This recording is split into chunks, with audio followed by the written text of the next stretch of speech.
toxic masculinity. Do I have to read this? Whoops. Yeah. Whoops. Yeah. Kamala's niece assumed shooter was white. Well, we all assumed that he was white. Right. But the problem was, this is Kamala Harris's niece. So Kamala Harris's niece tweets that, this shooter's white, and that, and that white men are the most evil people on the planet, right? Kamala Harris's niece deletes tweet that assumes Boulder mass shooter was a white guy. So this is what she wrote. This is the tweet here at the bottom.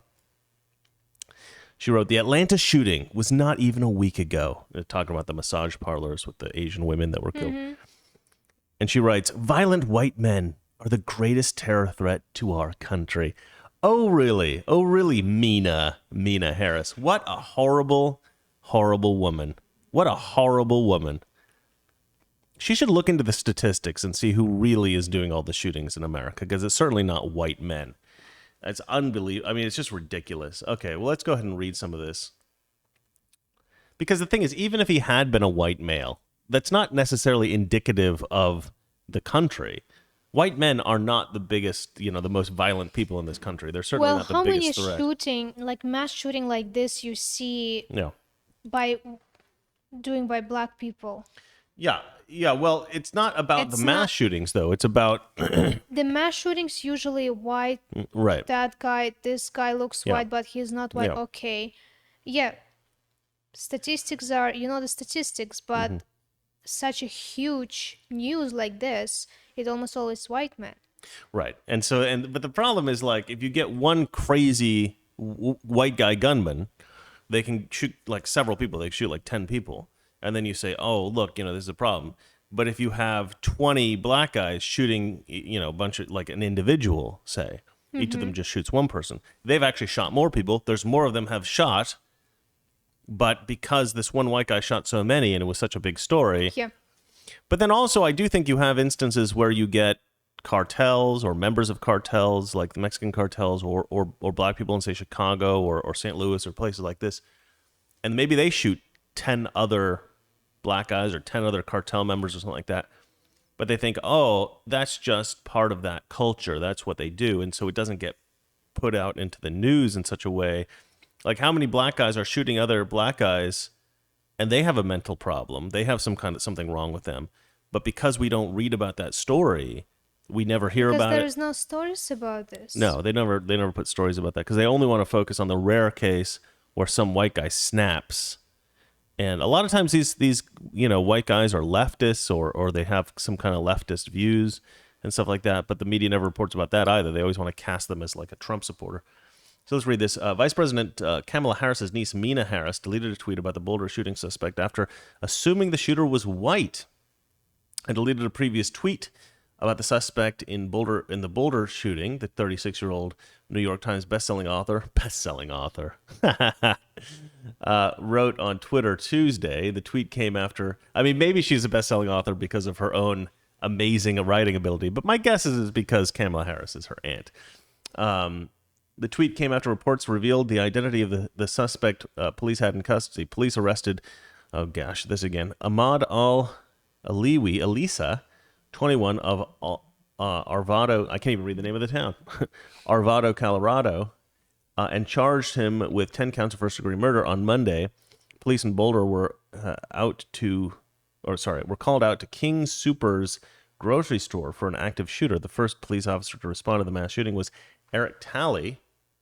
Eric Talley was among the 10 killed, according to Boulder Police Department press release. I'm not going to blame the fact that I'm sleepy. I'm going to blame the fact that this writer is a terrible writer. Who wrote this?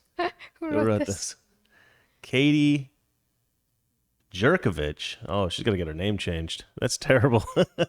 No, you're not a terrible writer, Katie. I'm just joking. It's just I'm a little sleepy here. That's very sad. It looks like a good man, probably a family man. That's very sad. God, the whole thing's tragic. I hate when this kind of stuff happens.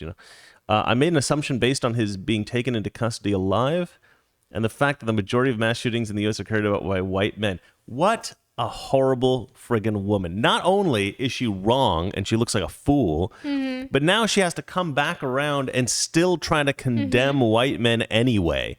She's like, okay, maybe I was wrong about him just being a white American guy, but he was taken alive, which is really rare for anybody who's not a white man, which is not true. I mean, that's a freaking myth. There's this idiotic myth that like, oh, if you're black, you have a much better, you have a much, it's much more likely the police are going to shoot and kill you. They're not going to take you in alive.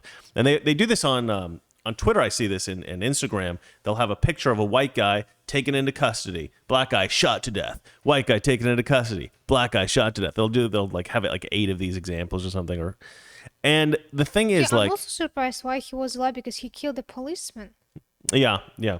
But the thing is, they have statistics. They have something called statistics, and you can actually look at the statistics, right? And if you're a white man and you have an encounter with police, you're actually more likely to be shot and killed. Why he's still alive then? He's not, well, okay. But it's weird. Darling, if you have, good God. All right. Now I have to explain this to my wife in front of the whole nation. This is humiliating. All right. If you have a statistic that shows you're more likely to be taken alive as a black man and more likely to be shot to death if you're a white man, that doesn't mean every single white man that encounters a police officer is going to be shot and killed ever. That just means there's a higher chance. I'm just looking at this particular situation. I'm thinking, if he shot the policeman, right, aren't they supposed to kill him right there? Oh. That's my point. Well, that was very bad timing. You made that point right in the middle of another point that made it sound relevant. Okay, no, you don't necessarily have to kill somebody just because they kill a cop. Okay, I thought that's what those should are not be. I mean, that's probably the rules in Russia.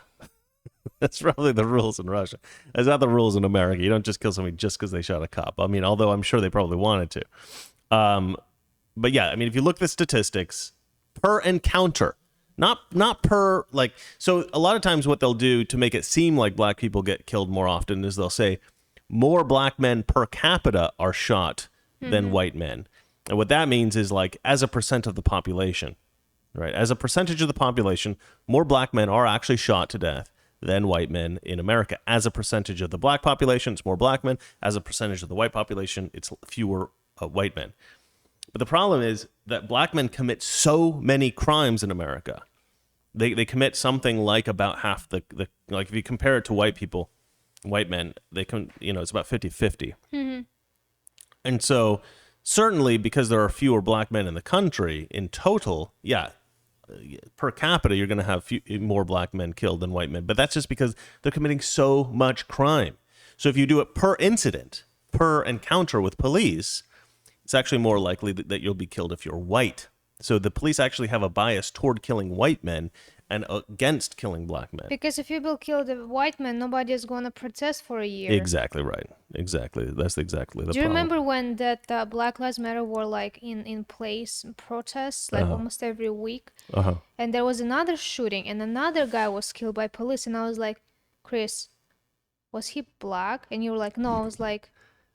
Yeah, you were like, thank goodness. And it was so terrible. And I was like, what kind of country do we live in where you're grateful that, that the person that you're rooting for somebody to be shot by police to be white. It's so messed up. It's so messed up. Anyway. All right. So you want to, should we move on to the next story? Because it's also related to this. There's a lot of stories about this shooting today. Yeah. Well, yesterday was immigration, today's shooting. So fun. Yeah. Gun control executive order. Executive. Gun control executive order being considered by Biden. Right. So because of this Boulder thing, Biden, but this to me is like just pure virtue signaling. Toxic Masculinity. Weekdays, 9 p.m. Eastern, 6 p.m. Pacific.